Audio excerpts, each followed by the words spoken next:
என் உயிரோடு கலந்திருக்கக்கூடிய தலைவர் கலைஞர் அவர்களின் உயிரினும் உயிரான அன்பு உடன்பிறப்புகளே, உங்கள் அனைவருக்கும் என்னுடைய அன்பான வணக்கம். நேற்று மாலை திருவாரூரில் பரப்புரையை தொடங்கினேன். இன்று தீரர்கள் கோட்டமாம் திருச்சிக்கு வந்திருக்கிறேன்.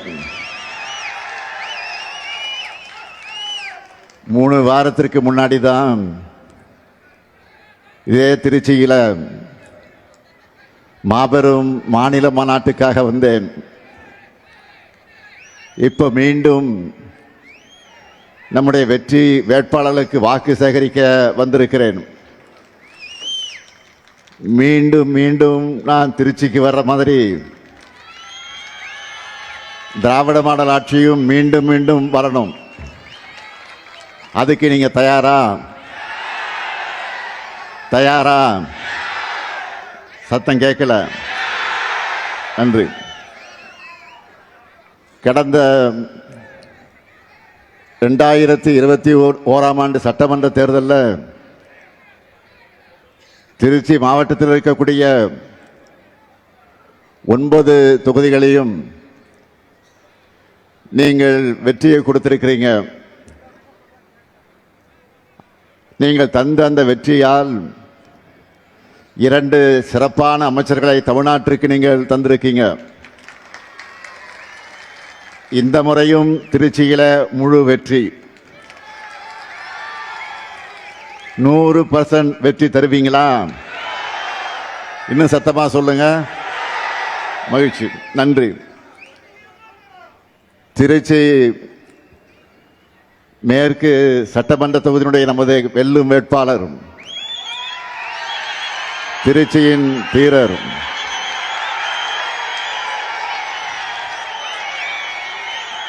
மாநாட்டு நாயகர்,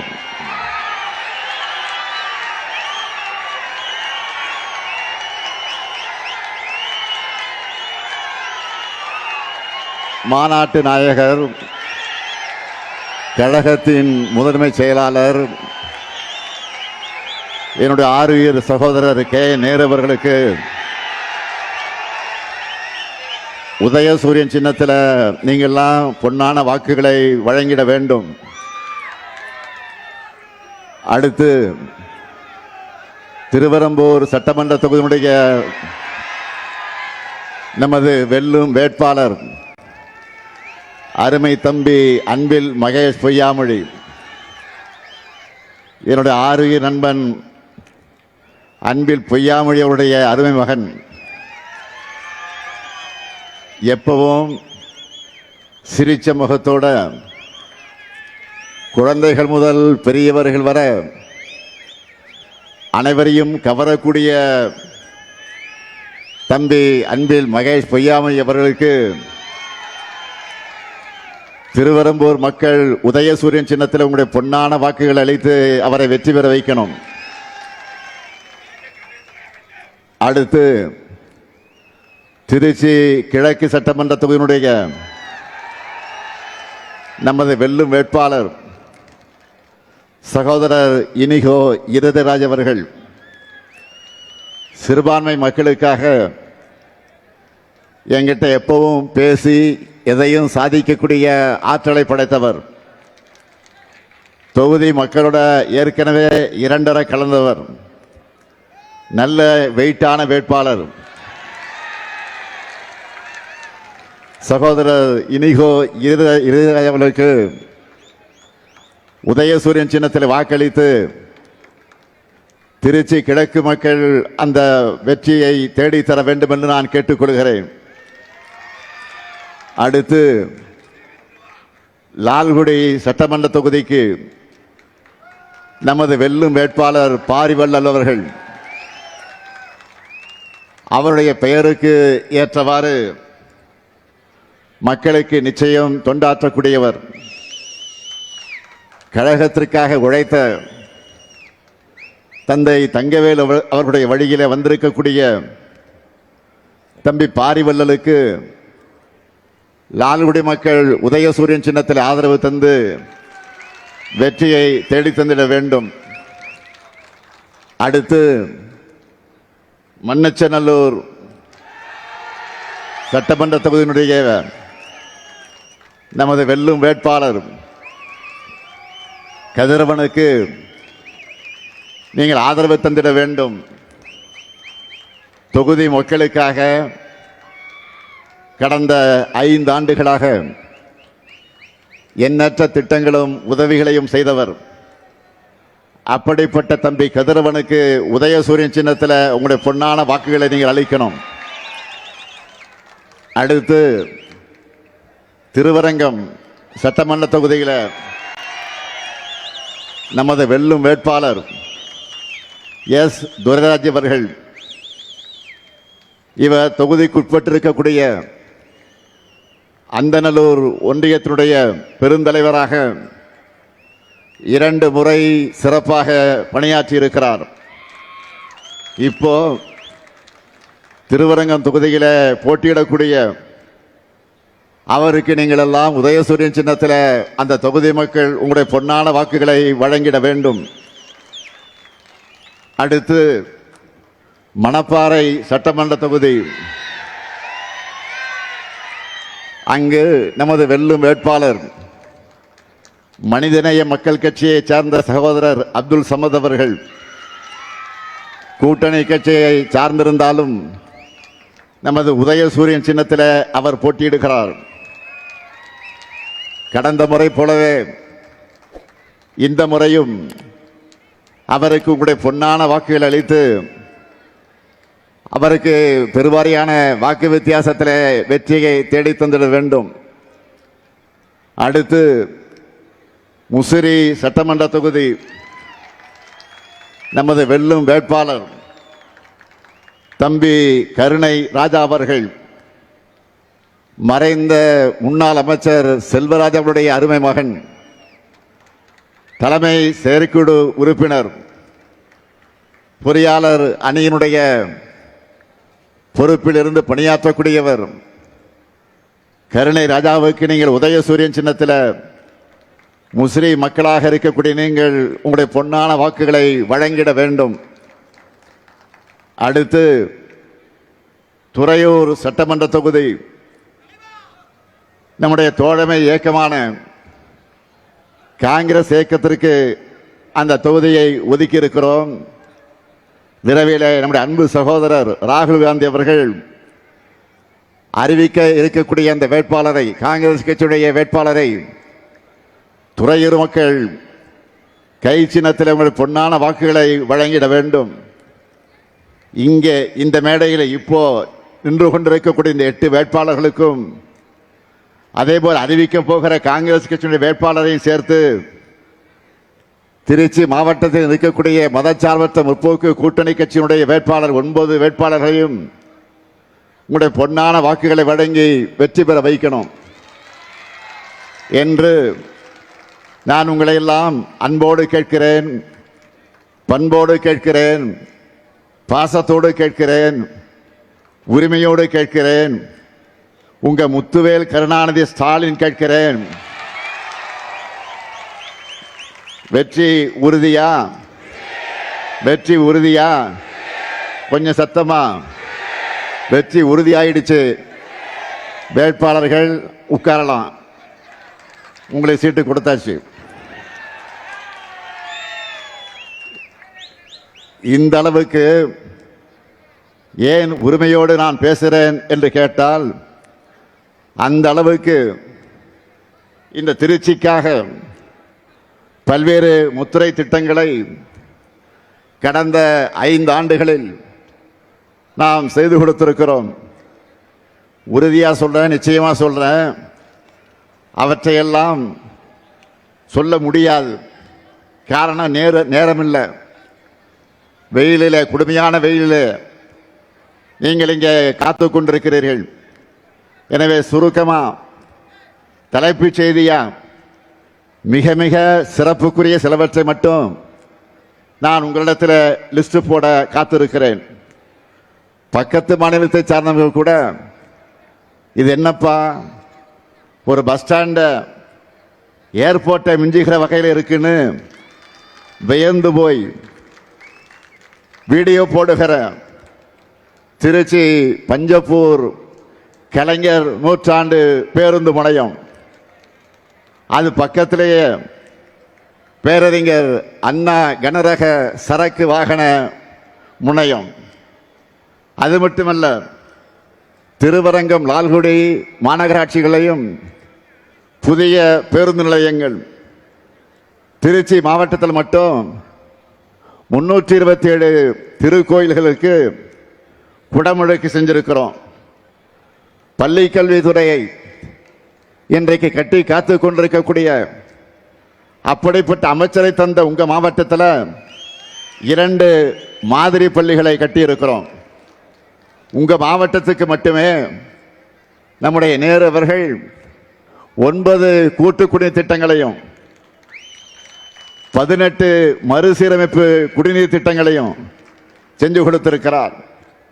திருவரம்பூர் சட்டமன்ற தொகுதி சூரியூர்ல மினி ஸ்டேடியம் மற்றும் ஜல்லிக்கட்டு மைதானம், துறையூர்ல புதிய அரசு கலை மற்றும் அறிவியல் கல்லூரி, சமயபுரத்தில் 10 ஆண்டுகளுக்கு பிறகு தங்கத்தேர் உலா, மணப்பாறையில் சிப்காட் தொழில் பூங்கா. இது மட்டுமல்ல, கூடிய விரைவில் நம்முடைய திராவிட மாடல் 2.0 ஆட்சியில் அதனுடைய தொடக்கத்தில் திறந்து வைக்க போகக்கூடிய பெரிய திட்டங்கள் என்னன்னு இப்போ சொல்றேன். டிவிஎஸ் டோல்கேட் பகுதியில் பெருந்தலைவர் காமராஜர் பேரில் அமைய இருக்கக்கூடிய பிரம்மாண்டமான நூலகம், பஞ்சப்பூர்ல டைடல் பூங்கா, சூரியூர்ல மிகப்பெரிய ஒலிம்பிக் அகாடமி ஆகியவற்றை விரைவில் நாம் உங்களுடைய அன்போடு ஆதரவோடு வெற்றி பெற்று ஆட்சிக்கு வந்ததற்கு பிறகு விரைவில் அதை திறந்து வைக்க இருக்கிறோம். நான் சொல்லியிருக்கக்கூடிய அனைத்தும் மகா திட்டங்கள். திருச்சியினாலே அது பிரம்மாண்டம் தான். அதனால தான் உங்க மாவட்டத்தில் இருக்கக்கூடிய எல்லா தொகுதி மக்களுக்காகவும் இப்படி பிரம்மாண்டமான திட்டப்பணிகளை நாம் செஞ்சு கொடுத்திருக்கிறோம். இவை தவிர இன்னும் ஆயிரக்கணக்கான திட்டப்பணிகளை தொகுதி வாரியாக செஞ்சு கொடுத்திருக்கிறோம். தலைநகர் சென்னைக்கு சவால் விடுகிற வகையில் திருச்சி இன்றைக்கு தரம் உயர்ந்து வந்து கொண்டிருக்கிறது. இதை என்னால் நெஞ்சு நிமிர்த்தி சொல்ல முடியும். மொத்தமாக டோட்டல் போட்டா நான் பெருமையோடு சொல்லுகிறேன், கடந்த 5 வருஷத்தில் இந்த திருச்சிக்காக 26,066 கோடி ரூபாய் மதிப்பீட்டில் மக்கள் நல திட்டங்கள் செயல்படுத்தப்பட்டிருக்கு. அதனால தான் உங்களிடத்தில் நான் உரிமையோடு உங்ககிட்ட வாக்கு கேட்க வந்திருக்கிறேன். 2021ஆம் ஆண்டு எங்க மேல நீங்கள்லாம் நம்பிக்கை வச்சு எங்களை ஆதரித்து பொறுப்புல உட்கார வச்சீங்க. உங்களுடைய நம்பிக்கையை நான் இன்றைக்கு காப்பாற்றி இருக்கிறேன். கொடுத்த வாக்குறுதிகளை நாங்கள் இன்றைக்கு நிறைவேற்றி காட்டியிருக்கிறோம். கொடுக்காத பல வாக்குறுதிகளையும் செயல்படுத்திக்கிட்டு இருக்கிறோம். திராவிட மாடல் அமைச்சதும் அது அமைந்ததும் மகளிருக்கு கட்டணமில்லா விடியல் பயண வசதி செஞ்சு தருவோம்னு சொன்னேன். முதலமைச்சரான முதல் நாள பதவியேற்றுக்கொண்டு கோட்டைக்கு சென்று முதல் கையெழுத்து போட்டேன். மகளிர் எல்லாரும் இன்றைக்கு டவுன் பஸ்ஸில் கட்டணம் இல்லாமல் பயணிக்கிறாங்களா இல்லையா? சொல்லுங்க, பயணிக்கிறாங்களா இல்லையா? மகளிருக்கு மாதந்தோறும் உரிமை தொகையா 1000 ரூபாய் வழங்குவோம்னு சொன்னோம். 1,31,00,000 மகளிருக்கு மாதந்தோறும் உரிமை தொகை வழங்குகிறோம். உண்டா இல்லையா? இப்போ நம்மை பார்த்துத்தான் மற்ற மாநிலங்களும் கொடுக்க தொடங்கி இருக்கிறாங்க. காலை உணவு திட்டம் வாக்குறுதியில சொல்லாத திட்டம். 19 லட்சம் பிள்ளைகள் சூடான சுவையான காலை உணவை சாப்பிட்டு விட்டு வந்து படிக்கிறாங்க. நான் முதலும் திட்டமும் தேர்தல் அறிக்கையில் சொல்லப்படவில்லை. 48 லட்சம் திறன் பயிற்சி சான்றிதழ்களை நம்முடைய இளைஞர்கள் நான் முதல் திட்டத்தில் இன்றைக்கு பெற்றிருக்கிறாங்க. அரசு பள்ளி மாணவர்கள் உயர்கல்வியில் சேருவதை உறுதி செய்ய உருவாக்கப்பட்ட திட்டம்தான் புதுமை பெண் தமிழ் புதல்வன் திட்டங்கள். 9 லட்சம் மாணவ மாணவிகளுக்கு மாதம் 1000 ரூபாய் வழங்கப்படுகிறது. கடந்த ஜனவரி மாதம் பொங்கல் திருவிழாவை முன்னிட்டு நீங்கள் எல்லாம் சிறப்பாக கொண்டாட 3000 ரூபாய் வழங்கணும். 3000 ரூபாய் பொங்கல் பரிசு எல்லாருக்கும் வந்துச்சா? மகளிர் உரிமை தொகையை தேர்தலை காரணம் காட்டி தடுக்க நினைச்சாங்க. அதையும் முன்கூட்டியே தெரிஞ்சுக்கிட்டு 3 மாதங்களுக்கான தொகையும் கோடைகால சிறப்பு நிதியும் சேர்த்து 2000 சேர்த்து 5000 ரூபாய் அட்வான்ஸாக கொடுத்தோம். 5000 ரூபாய் உங்களுக்கு வந்துச்சா இல்லையா? அரசு ஊழியர்களுடைய நீண்ட ஆண்டு கால பிரச்சனை சற்றக்குறைய 23 ஆண்டு கால கோரிக்கையை நிறைவேற்றி சொன்னபடியே உறுதியளிக்கப்பட்ட ஓய்வூதிய திட்டத்தை செயல்படுத்தி இன்றைக்கு சாதனை படைத்திருக்கிறோம். இவை எல்லாத்துக்கும் மேல தமிழ்நாட்டில் ஜாதி கலவரம் இல்லை, பாஜக ஆளுகிற மாநிலத்தை போல மத கலவரங்கள் இல்லை, உத்தரப்பிரதேசத்தை போல கும்பல் வன்முறை இல்லை, மணிப்பூர் மாதிரி தொடர் வன்முறைகள் இல்லை. இப்படி எல்லாம் உருவாக்கணும்னு பாஜக செஞ்ச சூழ்ச்சிகளையும் நாம முறியடிச்சிருக்கிறோம். அமைதியான சூழலும் திறமையான மனித வளமும் நம் ஆட்சியில் இருக்கிற காரணத்தால் தான் இன்றைக்கு முதலீடுகளும் தமிழ்நாட்டில் வந்து குவிந்து கொண்டிருக்கிறது. இந்த வளர்ச்சியை அடுத்த கட்டத்துக்கு கொண்டு போகணும். அதுக்கான தெளிவான செயல் திட்ட அறிக்கையா திமுக தேர்தல் அறிக்கையை நாங்கள் வெளியிட்டிருக்கிறோம். அதில் நான் சொல்லி இருக்கக்கூடிய அறிவிப்புகள் எல்லாம் பல இருக்கிறது. ஆனால் நீங்கள் செய்திகளை பார்த்துருப்பீங்க. ஹைலைட்டாக பெரும் வரவேற்பை பெற்றிருக்கக்கூடிய சில வாக்குறுதிகளை மட்டும் நான் சொல்கிறேன். மாதந்தோறும் 1000 ரூபாய் மகளிர் உரிமை தொகை என்பதை டபுள் மடங்காக்கி இனி 2000 ரூபாயாக உயர்த்தி வழங்க போகிறோம். என்ன மகிழ்ச்சி தானே? மகிழ்ச்சியா இல்லையா? அதேபோல் புதுமை பெண் தமிழ் பெண் திட்டத்தில் கல்லூரிக்கு போகிற மாணவர்களுக்கு இப்போ மாதம் 1000 ரூபாய் வழங்கிட்டு வரோம். இனி அது 1500 ரூபாயாக உயர்த்தி வழங்கப்படும்.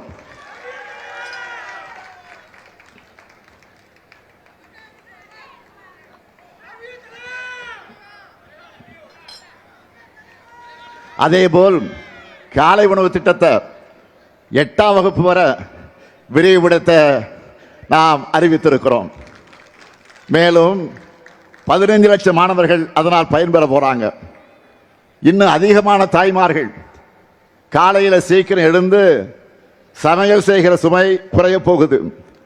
அதேபோல் இல்லத்தரசிகளுக்கு மகிழ்ச்சி தரக்கூடிய இன்னொரு சூப்பர் டூப்பர் வாக்குறுதியும் கொடுத்திருக்கிறோம். இல்லத்தரசிகள் தங்களுடைய வீட்டுக்கு தேவையான washing machine, fridge, TV, grinder, mixie, microwave அவன், இண்டக்ஷன் அடுப்பு போன்ற வீட்டு உபயோகப் பொருட்களை புதுசாக வாங்கவும் அல்லது ஏற்கனவே பயன்படுத்தி வர இத்தகைய பொருட்களை கொடுத்துட்டு அதுக்கு பதிலாக வேற வாங்கிக்கவும் இல்லத்தரசி என்ற புதிய திட்டம் செயல்படுத்தப்படும். அதுவும் நீங்க வசிக்கிற பகுதிகளில் உள்ள உங்களுக்கு பிடிச்ச கடையில் உங்களுக்கு பிடிச்ச கம்பெனி உங்களுக்கு பிடிச்ச மாடலா பார்த்து இந்த பொருட்களை நீங்க வாங்கிக்கலாம். இதுக்காக ஒவ்வொரு குடும்பத்துக்கும் எவ்வளவு ரூபாய் கூப்பன்? எவ்வளவு ரூபாய் கூப்பன்? தலா 8000 ரூபாய் மதிப்பிலான கூப்பன் கொடுத்துட போறோம்னு அறிவிச்சிருக்கிறோம். இன்னைக்கு தமிழ்நாடு முழுக்க இதை பற்றி தான் ஒரே பேச்சா இருக்கு. நம்ம பெண்கள் ஒரு சேலை வாங்கினா கூட அவங்களுக்கு பிடிச்ச கடையில், அவங்களுக்கு பிடிச்ச டிசைனில், அவங்களுக்கு பிடிச்ச கலரில் வாங்கணும்னு நினைப்பாங்க. அதை மனசில் வச்சு தான் இந்த திட்டத்தை உருவாக்கி இருக்கிறோம். இல்லத்தரசி திட்டத்தில் என்ன வாங்கணும், எப்படி வாங்கணும், எல்லாமே உங்கள் சாய்ஸ் தான். அதே போல் உலகுக்கே உணவளிக்கக்கூடிய, உழவர்களை மதிக்கக்கூடிய, அவர்களை மகிழ்விக்க ஒரு மாபெரும் அறிவிப்பை வெளியிட்டிருக்கிறோம்.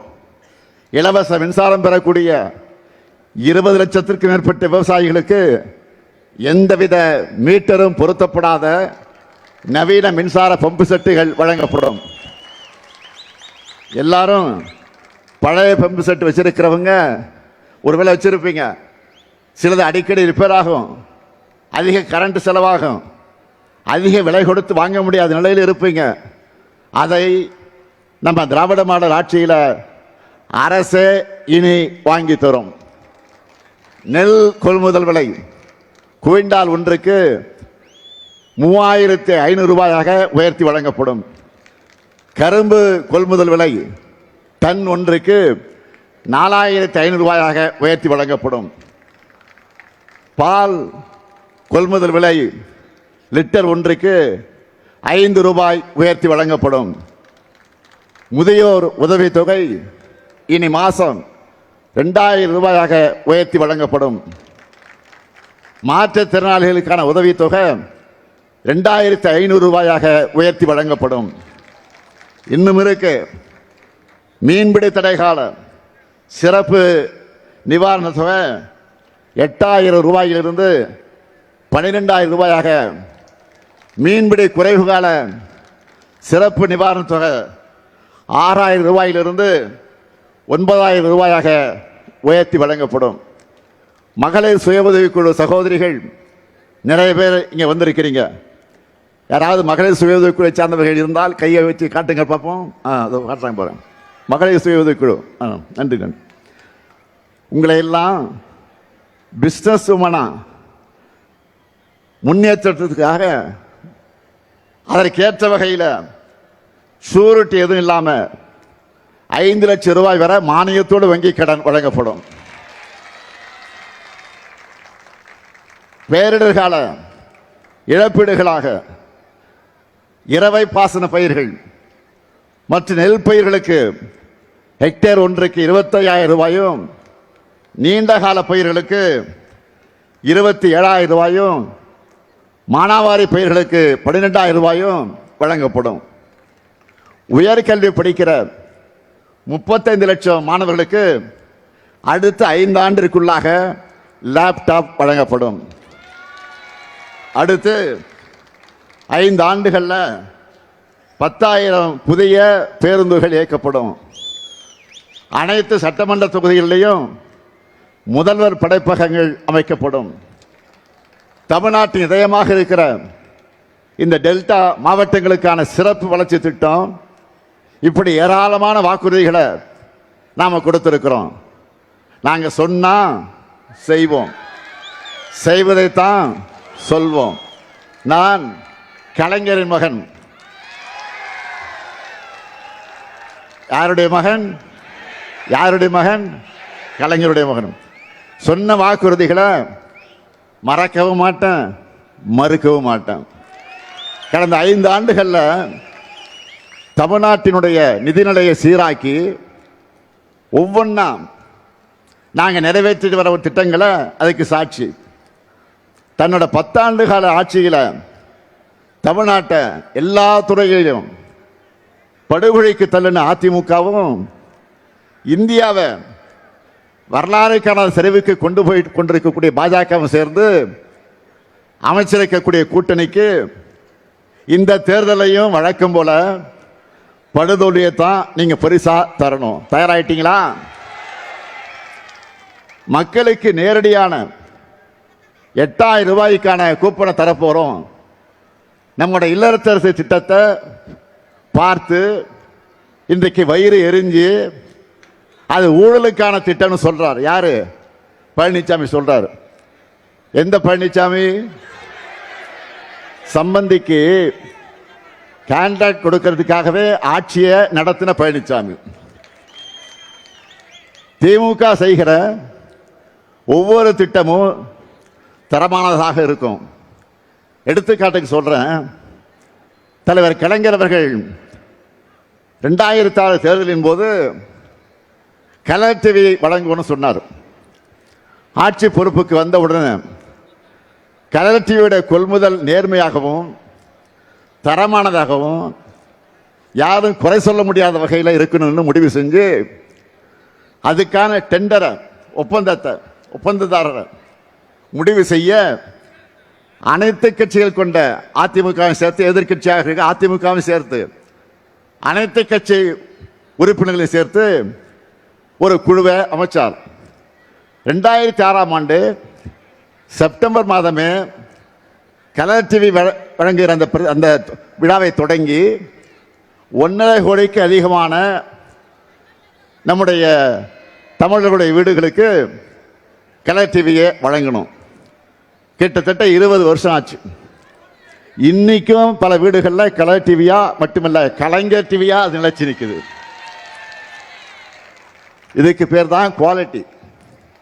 இதுவே அதிமுக ஆட்சியில் மிக்சி கொடுத்தாங்க, கிரைண்டர், மின் விசிறி கொடுத்தீங்களே, என்னாச்சு? காயிலாங்கல்ல இருக்கு.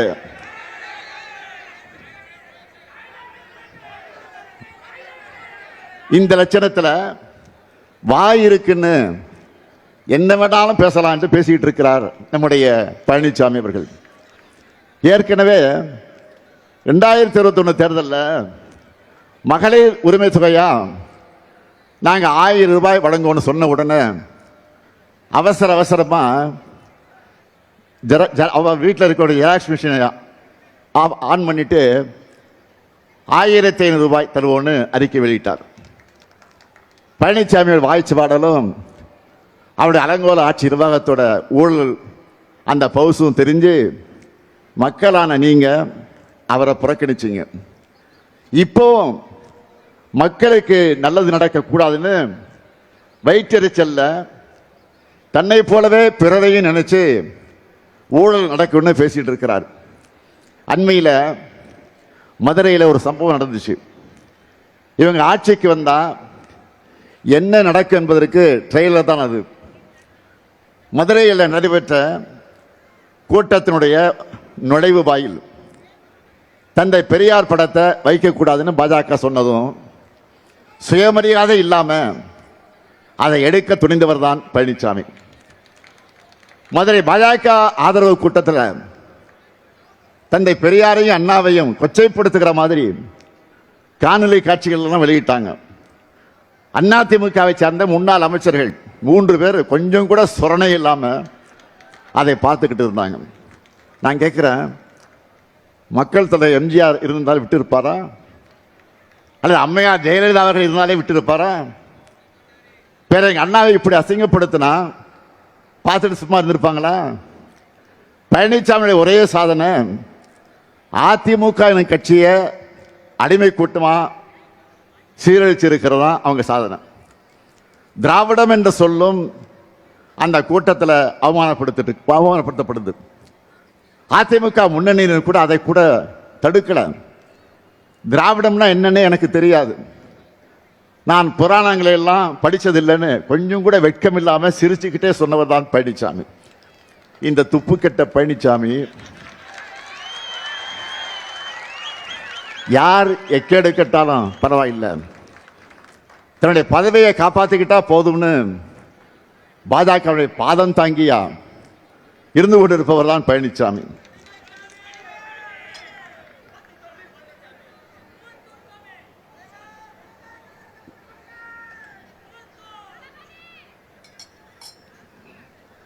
சிறுபான்மை சமூகத்துக்கும் இலங்கை தமிழருக்கும் துரோகம் இழைக்கக்கூடிய வகையில் குடியுரிமை திருத்த சட்டத்தை மாநிலங்களவையில் ஆதரித்து அதை நிறைவேற துணை போன கட்சி தான் அதிமுக.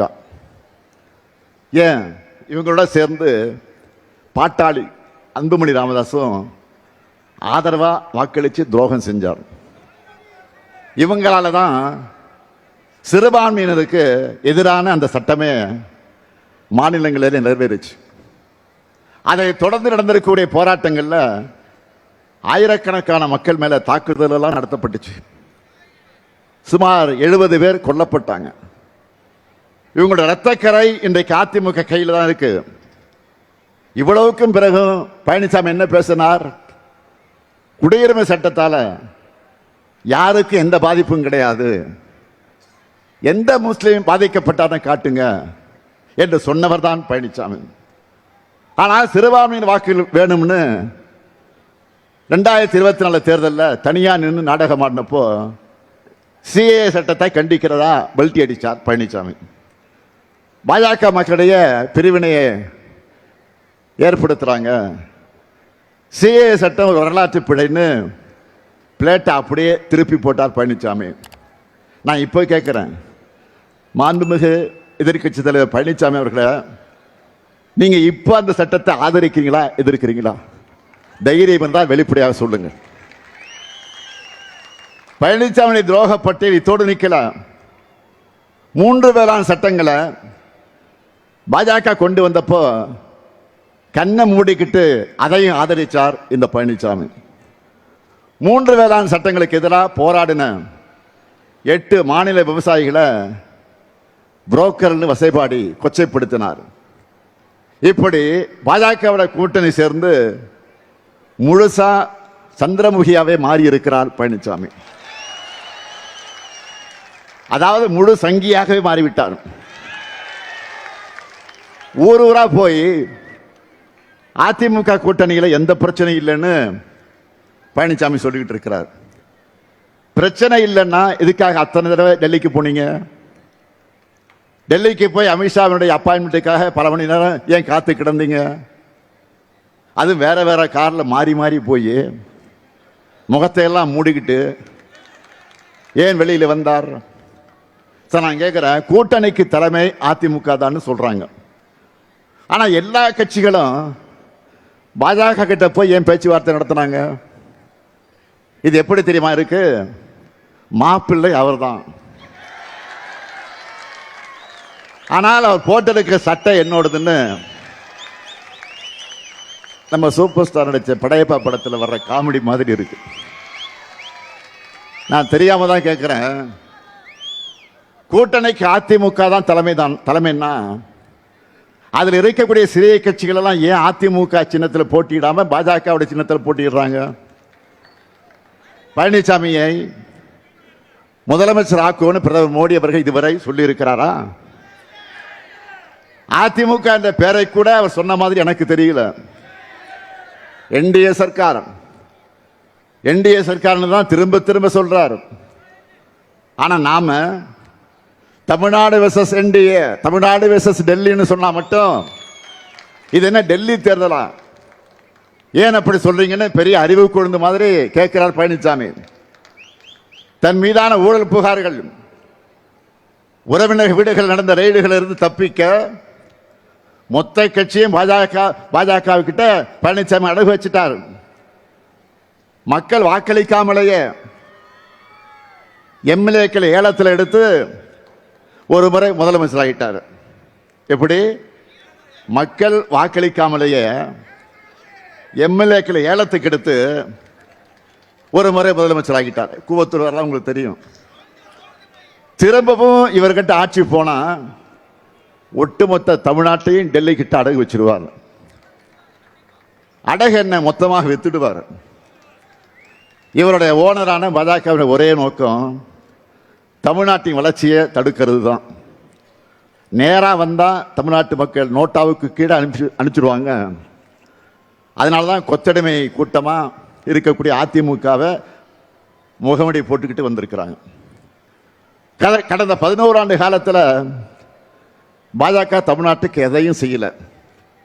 நம்ம மக்களோட எந்த கோரிக்கையும் நிறைவேற்றல. 12 ஆண்டுகளா ஆட்சி செய்யறாங்க.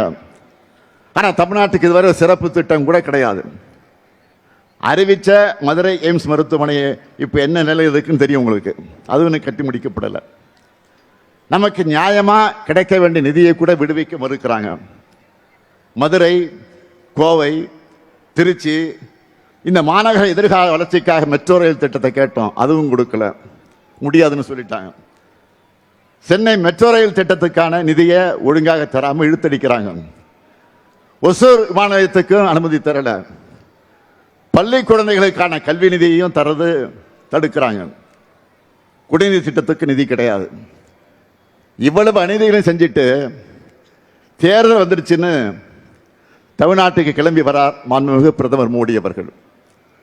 கடந்த மாதம் கூட இதே திருச்சிக்கு பிரதமர் மோடி அவர்கள் வந்தார். நான் கேட்குறேன், அப்படி வந்தவர் இதெல்லாம் ஒன்றிய பாஜக அரசின் மூலமாக தமிழ்நாட்டுக்கு செஞ்சு இருக்கக்கூடிய திட்டங்கள்னு எடுத்து காட்டினாரா, சொன்னாரா? எங்களால் தமிழ்நாட்டுக்கு இந்த நன்மைகள்லாம் கிடைச்சிருக்குன்னு பட்டியல் போட்டு சொன்னாரா? இருந்தால் தானே சொல்ல முடியும். சட்டையில் இருந்தால் தானே அகப்பையில் வரும். இதில் திமுக இந்த வாக்குறுதி நிறைவேற்றலன்னு 19 சொல்லிட்டு போறாரு. என்னோட ஒவ்வொரு பேச்சிலையும் ஒவ்வொரு சாதனை திட்டம் குறித்தும் புள்ளி விவரத்தோடு விளக்கி சொல்றேன். நம்ம அரசோட திட்டங்களால் பயனடைகிற பலரும் பயனடைஞ்சிட்டு இருக்காங்க. அந்த மக்களும் ஊடகங்கள் அதை தொடர்ந்து பதிவு செய்கிறாங்க. இன்னும் சொல்லணும்னா, மக்களான உங்ககிட்ட கேட்டிருந்தா கூட திராவிட மாடல் திட்டங்களை வரிசையா சொல்லியிருப்பீங்களா இல்லையா? பரவாயில்லை. எப்போ டூர் மோட்லேயே இருக்கிற பிரதமருக்கு இதையெல்லாம் கேட்டு தெரிஞ்சுக்க நேரம் இருந்திருக்காது. அப்படி இல்லைன்னா தமிழ்நாட்டை புரிஞ்சுக்கணும் என்ற எண்ணம் இருந்திருக்காது. அவர்கிட்ட நான் கேட்கறதெல்லாம், மாண்புமிகு பாரத பிரதமர் மோடி அவர்களே, தமிழ்நாட்டுக்கு வாங்க, ஒரு வார காலம் இங்கே தங்கி இருந்து எங்க தமிழ்நாடு எப்படி தலை நிமிர்ந்து சிறந்த தமிழ்நாடா இருக்குன்னு தெரிஞ்சுக்குங்க. இந்தியாவிலேயே அதிக அளவு பெண்கள் வேலைக்கு போற மாநிலம் நம்முடைய தமிழ்நாடு தான்.